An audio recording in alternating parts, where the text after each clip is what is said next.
Yan, nagkakaganyan din ba ang printer ninyo? Tapos pag chinek nyo sa computer ay paper jam.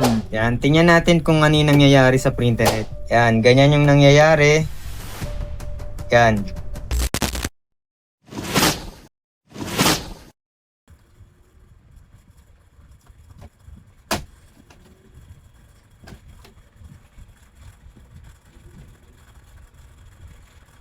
Yan, nagkakaganyan din ba ang printer ninyo? Tapos pag chinek nyo sa computer ay paper jam. Blinking yung paper indicator, naka-steady yung ilaw. Then i-off muna natin, try lang muna natin i-off. Dito mga ka-printing, may isang tornilyo dyan. Naalis ko na yung tornilyo. Ito yung tornilyo niya, nandito yan. Then ito, yan.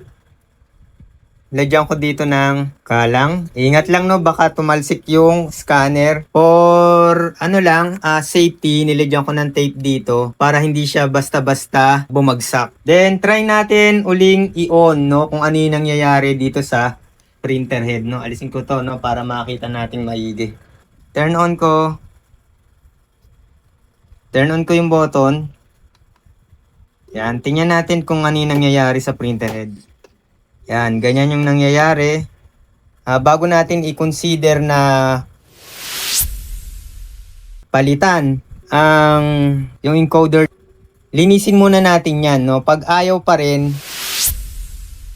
palitan na. Kasi yung issue na yan ay hindi makapunta yung printer head sa home position. Kumbaga parang bulag yung printer head. Hindi niya alam kung saan siya pupunta, Ayan yung nawala yung sensor niya. Yan. Pero pwede nyo ring tingnan itong part na to. Itong part na to. Yan, baka may sira din dito kasi ito yung bumabasa encoder strip sensor reader, Yung likod ng printer carriage nito, may reader yan. Binabasa tong itong sensor na to, encoder strip, Mura lang yan sa Shopee, may nabibili niyan, parang 100 plus lang ata, o baka less pa. Yan. Ayun, linisin muna natin ng tissue. Wag lagyan ng matapang na solvent, yung mga alcohol, wag lagyan, baka mas lalong masira. Padaanan lang to. Etong encoder strip sensor, linisin lang. Yan, linisin lang.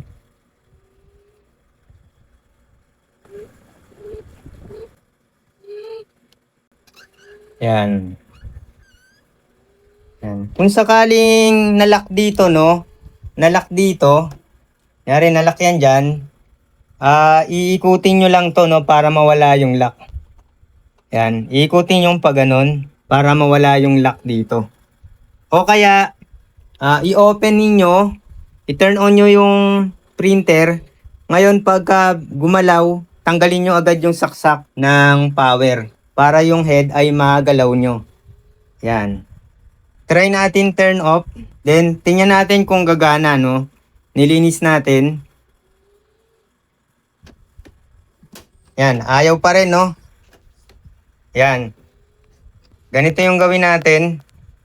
Palitan natin yung encoder strip kasi okay naman yung wala namang problema, wala namang sira. Palitan natin. Turn off muna yung printer para sigurado. Tapos alisin yung power cord para sure. Tapos alisin yung gilid. Ito may tornilyo pala yan dito naalis ko na. May mga clip lang yan para maalis to. Yan, alisin natin yung USB. Then may clip lang yan, Dahan-dahan lang. Clip yan dito. Kasi ganon. Yung parte na to. Pero dahan-dahan ninyo, makukuha nyo yan. Tapos gaganon nyo. Yan, pag natanggal na to, ngayon papalitan natin. Alisin natin yung encoder strip. Tanggalin muna natin to, yung parte na to. Yan. Ayan, naalis ko na, Yan, naalis na. Kawit yan dyan. So, inalis ko na. Itong spring. Yan, itong spring. Alisin natin. Yan. So, naalis na. Tapos parang nakaano pa yan, no? Hindi basta-basta maalis. Yan. Ito, nakaganon. Alis mo ganon. Alisin na to. Tapos palitan ng bago. So, ito yung medyo mahirap. Yan mga ka-printing. Dito nyo siya ilulusot. Yan. Para makita. Ayun, doon ilulusot. Dyan. Yan parte na yan. Yan. Dyan ilulusot yung encoder strip. Yan. Ilulusot ko na. Kailangan malusot yan dyan. Ha? Pagka hindi yan nalusot yan, hindi gagana. So, lumusot na. Yan, lumusot na. Yan.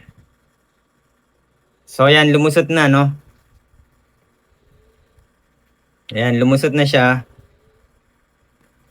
Dito naman tayo. Then, dito naman tayo. Etong dulo. Ilulusot yan doon. Yan.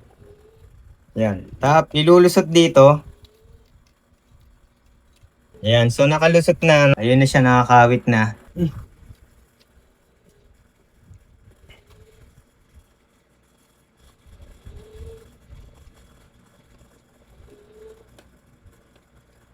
Ilulusot din siya dito. Dito sa parte na to. Bago yung spring. Yan. Pakita ko, no? Yan, nakalusot na rin siya. Ayan, nakalusot na rin. Then, makikita nyo, ay nakakawit na siya. Nakakawit na siya. Tapos, ititest na lang. Bago natin isara, no? Bago ko isara, itest muna kung okay na. I-turn on ko yung printer. Turn on. Yan. Hindi na humahampas yung printer head. No, ang titingnan nyo dyan, no, encoder strip sensor o kaya yung flex wire. Yan, ito. Yan. O kaya yung sa likod kasi hindi natin yan, no, kailangan maalis tong printer carriage para yung sensor niya ay makita. May sensor yan dun sa likod ng printer carriage, no. Ilalagay ko na lang, hahanapin ko sa Shopee para malaman nyo kung ano yung itsura ng sensor sa likod. Yan. Dito sa likod, no? Kasi itong kable na to, yung flex wire na yan, nakakonekta rin yan sa main board. Pag may ngat-ngat ng daga, pwedeng mangyari din yung kanina. Yung humahampas yung printer head. So, nasa home position na yung printer head.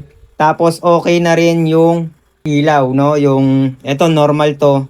Naka-steady lang yung power LED indicator, walang blinking dito.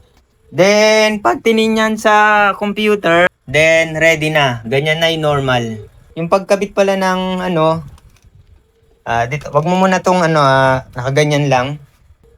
Eto, turn off muna natin, no, para sigurado, no, baka may aksidente tayong mahawakan dito sa board. Alisin ko muna tong USB. Alisin ko yung power cord. Lalagay lang yan dito. Yan. Yan, okay na. Then, yung tornilyo. Then yung tornilyo dito sa harap. Ito, yung tornilyo dyan sa harap. Pag nakalimutan nyo yan, pwedeng biglang makalas yung scanner unit. Yung cover natanggal.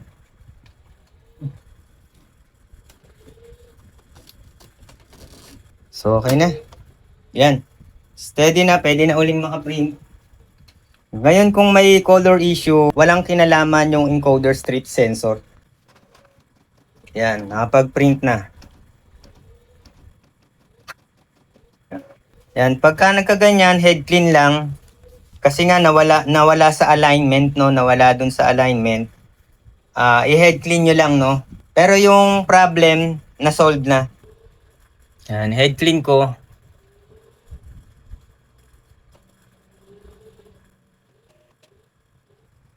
Tapos try tayo mag-print uli ng isa pa.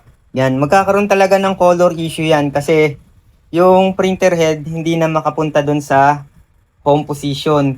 Pag nasa cutting na kasi, humihigop ng ink yan dito.